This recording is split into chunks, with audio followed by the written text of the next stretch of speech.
की कहानी राजस्थान के एक छोटे से परिवार की है, जिसमें दो भाई रहते थे। बड़े भाई का नाम राघव था और छोटे भाई का नाम कृष्ण। दोनों की शादी को 15 साल हो गए थे।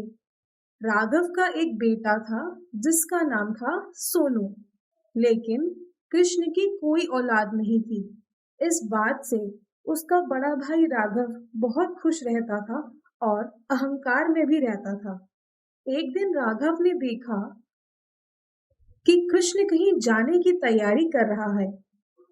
उसे ये सब देखकर गुस्सा आया और ऊंची आवाज में चिल्लाकर बोला, अरे शहजादे, कहाँ जाने की तैयारी हो रही है? किशन ने बड़े प्यार से बोला, भैया, मैं खाटू श्याम जा रहा हूँ। इस पे राघव गुस्से में बोला, क्यों? फालतू में समय बर्बाद कर रहा है? वहां जाने से कुछ नहीं मिलता। चुपचाप जाकर खेत में काम कर। काम तो मैं करता हूँ भाई साहब, किशन ने धीरे से बोला, पर बाबा की खातिर मेरी आस्था है, इसलिए मुझे जाने दे। इस पर राघव ने गुस्से में बोला, मुझसे बहस करने की जरूरत नहीं है। चुपचाप दोनों पति पत्नी खेत में जाकर जुताई करो। बड़ा आया खाटू श्याम के दर्शन करने चला है। तभी किशन की पत्नी राधिका बोली, भैया, हम बाबा जी के पास मन्नत मांगने जा रहे हैं कि हमारी भी कोई औलाद हो जाए। औलाद? राघव ने हंसते हुए कहा, अगर तुम्हें औलाद होनी होती तो 15 सालों में हो ना जाती। अब कोई उम्मीद मत रख और अपनी बकवास बंद कर, काम पे लग जाओ चुपचाप। इस पर किशन और राधिका एक भजन गुनगुनाने लगे।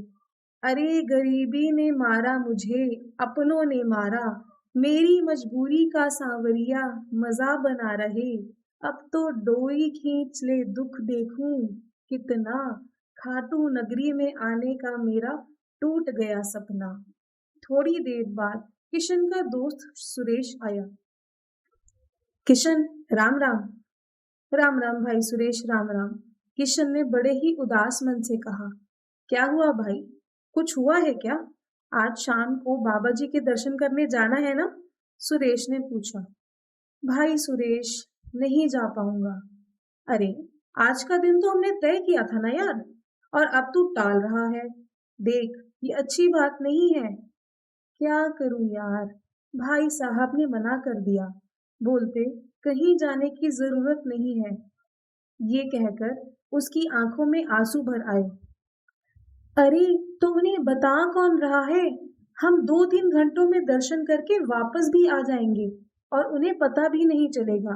उन्हें लगेगा कि तुम खेत में काम कर रही हो। हाँ, ठीक ही तो कह रहा है सुरेश, शाम तक तो मैं वापस भी आ जाऊंगा। ये सोचकर वो अपने दोस्त और बाकी गांव वालों के साथ बाबा के दर्शन करने चल पड़ा। हाथ में बाबा का निशान लिए हुए और उनकी जय जयकार करते हुए भक्ति भाव से बाबा जी के दर्शन करने के लिए निकल गया। बाबा के दरबार में पहुंचकर उसने उनके सामने अपनी इच्छा प्रकट की और अपने परिवार की सुख समृद्धि के लिए प्रार्थना की। इसके बाद वो अपने गांव के लिए निकल पड़े। दूसरी तरफ राघव का बेटा सोनू कॉलेज से जल्दी घर आ गया था। अरे बेटा, आज कॉलेज से बड़ी जल्दी आ गए, क्या बात है? राघव ने बड़े प्यार से अपने बेटे से पूछा। बापूजी, आज मेरे दोस्त का जन्मदिन है, तो मैं उसकी पार्टी में जा रहा हूँ। मुझे उसके लिए एक सुंदर सा तोहफा लेना है। उसके लिए मुझे थोड़े पैसे दे दो। ये ले बेटा, 500 रुपए। राघव ने अपनी जेब से निकालते हुए बेटे को दिए। अरे, इसमें क्या तोहफा आएगा बाबूजी? एक काम कर, 500 और ले जा। राघव ने उसको 1000 रुपए दे दिए। अरे बाबूजी, आप कमाते तो हो नहीं, तो पैसा आता कहाँ से है? अरे बेटा, तेरा चाचा किस दिन काम आएगा? वो काम करता है और इतनी जमीन जायदाद है। हमारी तो चिंता करने की क्या जरूरत है? कौन सा तेरे कोई और भाई बहन है जिनके साथ तुमने अपनी जमीन बांटनी है? शाम को जब किशन घर लौटा तो प्रसाद जो उसने छुपा रखा था वो राघव ने देख लिया और चिल्लाकर बोला, जब मैंने मना करा था तो मेरे मना करने के बावजूद भी तुम किससे पूछकर बाबा के पास गए थे दर्शन के लिए? निकल जा मेरे घर से, यहाँ तेरी कोई जरूरत नहीं है। किशन हाथ जोड़कर बोला, भाई साहब, मैंने कोई गलती नहीं की, बस बाबा के दर्शन करके ही तो आया हूँ। और वैसे भी मैंने सारा खेत का काम समय पर कर दिया था। राघव ने उसका और उसकी पत्नी का सारा सामान उठाकर बाहर फेंका और जाने को बोला। ये देखकर किशन बोला, भाई साहब, हम कहाँ जाएंगे? आप लोगों के अलावा हमारा है ही कौन? उसने बोला, वैसे तो तू मेरे बेटे सोनू को अपना ही बेटा मानता है और वहां जाकर अपने लिए औलाद की मन्नत मांग के आया है। किशन ने बोला, मैं सोनू को अपना बेटा ही मानता हूँ, इसमें कोई दो राय नहीं है भाई साहब। अच्छा, बेटा मानता है। अगर ऐसा है तो ले जमीन का कागज और इसमें अपना अंगूठा लगाकर सारी जमीन अपने बेटे के नाम कर दे, फिर मैं मानूंगा कि तू सोनू को अपना बेटा मानता है। किशन ने एक पल भी नहीं सोचा और बोला, भाई साहब, मैं अपना बेटा सोनू को मानता हूँ, और अगर आपको लगता है कि मेरी जमीन उसके नाम करने से मैं उसको अपना बेटा मानता हूँ, तो मैं वो भी कर देता हूँ।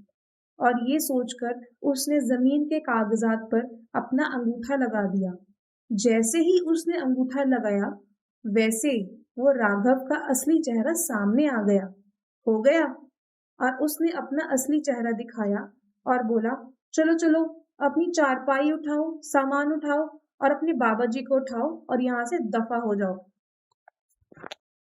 जब किशन के समझाने पर राघव नहीं माना, तो उसकी पत्नी राधिका ने राघव के पैर पकड़ लिए और बोली, भैया, हम कहाँ जाएंगे भैया? आपके अलावा हमारा है ही कौन? हमें यहाँ से मत निकालो भैया। राघव को गुस्सा आया। उसने गुस्से में आकर अपना पैर झटका और बोला, चल हट, बांझ कहीं की। ये सब सुनकर दोनों पति पत्नी घर छोड़कर निकल पड़े। किशन आसमान की तरफ देखकर बोला, हे बाबा, मैंने ऐसा कौन सा पाप किया है जिसकी सजा मुझे मिल रही है? मैंने तो आज तक किसी का बुरा करना तो दूर की बात है, किसी का बुरा सोचा भी नहीं। पहले तो एक ही दुख था कि कोई औलाद नहीं है, पर अब तो भाई साहब ने भी हमें घर से बाहर निकाल दिया है। अब इस दुनिया में हम कहाँ जाएंगे? ये सोचकर वो दोनों अपना जीवन समाप्त करने के लिए चल पड़े। क्या राघव उसे अपने घर वापस लेकर आएगा? क्या वो जीवित रह पाएंगे? जो खुद की मदद नहीं करते, उनकी मदद भगवान भी नहीं करते। क्या श्याम बाबा अपने भक्त को बचाने आएंगे? जानने के लिए देखिए भाग 2।